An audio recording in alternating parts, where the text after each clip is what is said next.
Oke, Assalamualaikum warahmatullahi wabarakatuh. Waalaikumsalam warahmatullahi wabarakatuh. We are from Group 10.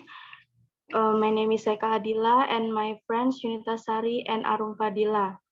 Here we want to present our discussion and material is about multimodal discourse analysis.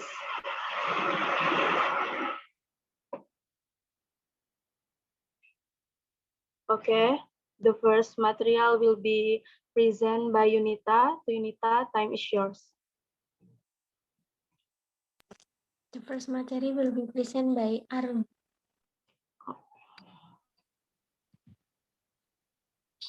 Okay, history of multimodal discourse analysis. The history of discourse analysis is based by 5 points around the homonym discourse. The term names a large territory located somewhere between two markers, which might, generally speaking, be something like providing accounts of connected stretch of language in use and uncovering salient social, politik, psychological features in text like entities. Jadi sejarah dari analisis wacana ini diliputi oleh ketidakjelasan di sekitar wacana yang homonim. Istilah tersebut menamai wilayah besar yang terletak di suatu tempat di antara dua penanda yang mungkin secara umum menjadi sesuatu seperti menyediakan penjelasan tentang bentangan bahasa yang terhubung. Dalam pendekatan yang lebih berorientasi linguistik daripada sosiolinguistik atau sosiologis, penekanannya adalah pada melihat apakah keteraturan dari jenis formal dapat dilihat dalam bentangan ucapan dan tulisan di atas kalimat. Next slide. The definition of multimodal discourse analysis. Chris 2010 sets further that using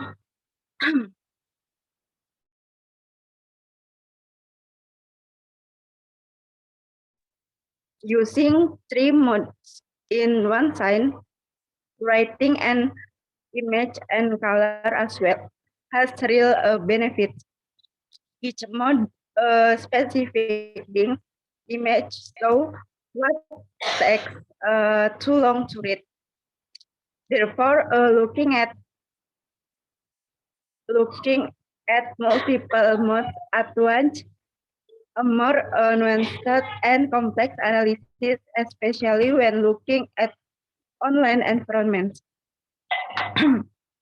Multimodal discourse analysis ini mengacu pada analisis berbagai mode semiotik dan berbeda dalam sebuah wacana. Tujuannya yaitu untuk mengintegrasikan makna representasional, interaktif, dan tekstual yang dicapai oleh berbagai elemen. Berarti itu adalah untuk menganalisis bagaimana elemen-elemen ini bekerja untuk membentuk wacana yang lengkap.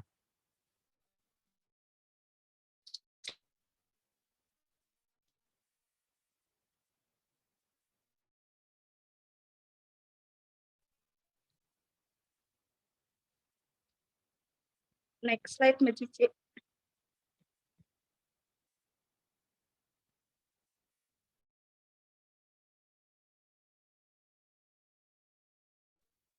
Back to moderator.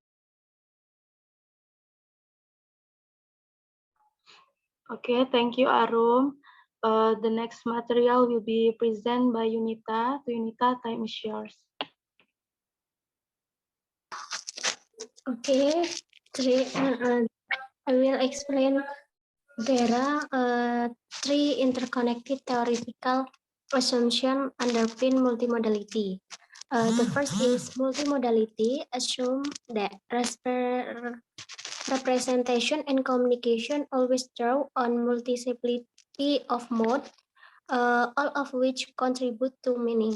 Jadi multimodality itu mengasumsikan kalau representasi dan komunikasi itu selalu mengacu kepada mode yang semuanya berkontribusi pada makna.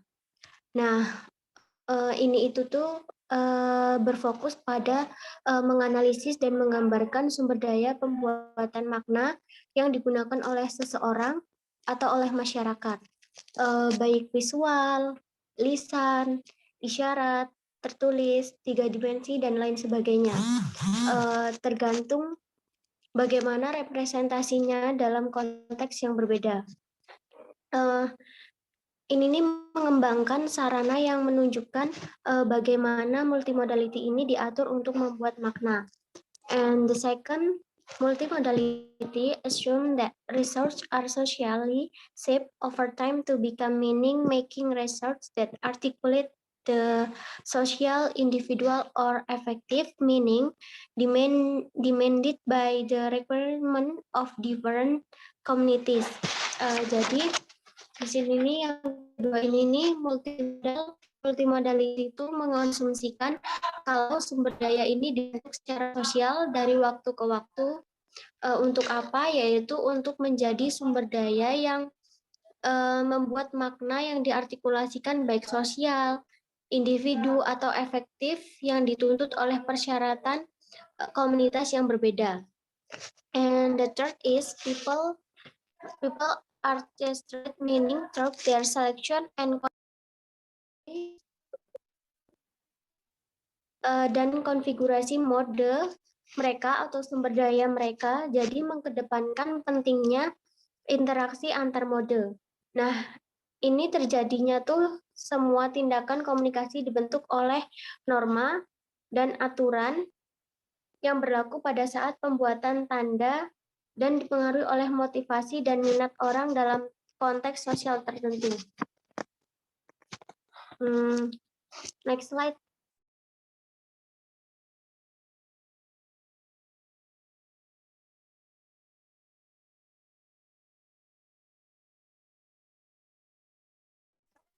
Okay, concept of multimodal discourse analysis.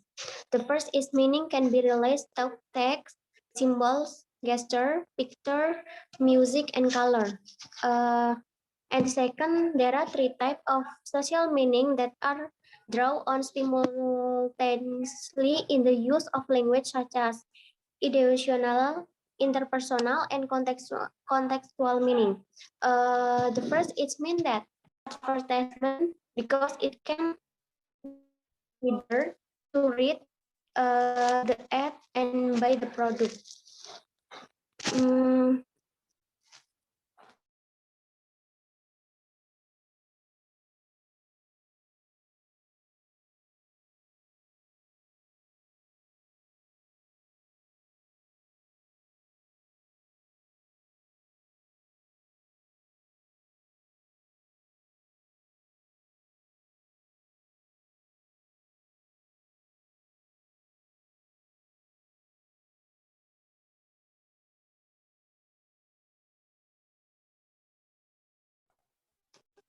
And there are 3 language meta function.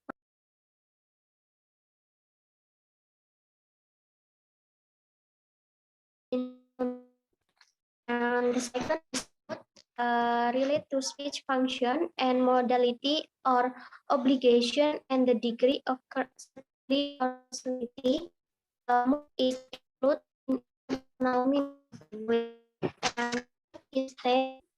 in information structure and non-structural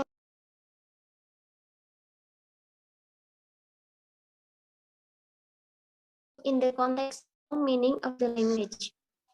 Back to the moderator.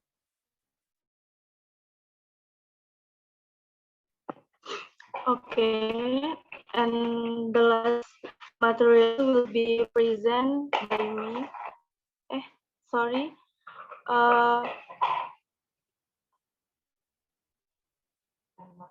The next material will be presented by Arum. To Arum, time is yours.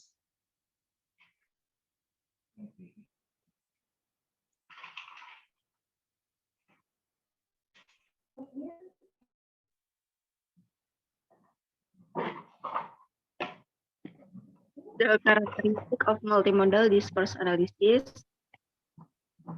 Yang pertama, multimodal discourse analysis consider how text draw on modes of communication such as pictures, film, video, image, and sound in combination with the word to making meaning.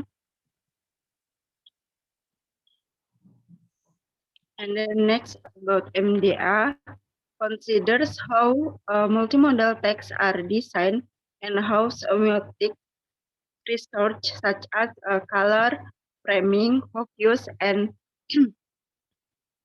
positioning elements contribute to the meaning making in the text. And the next about the use of multimodal discourse, both establish proximity to the event and engage people in the event.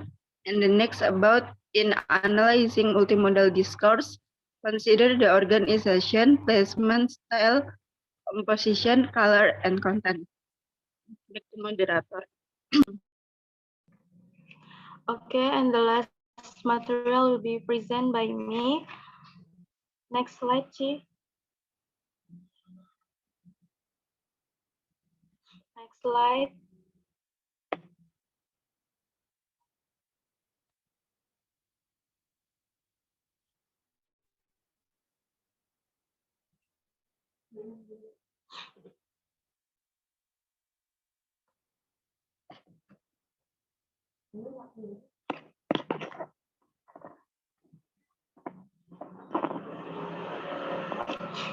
Next slide, Chi.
Okay, the next is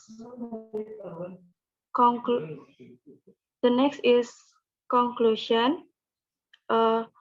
Multimodal discourse analysis is a new paradigm in discourse studies to study language combined with other studies with other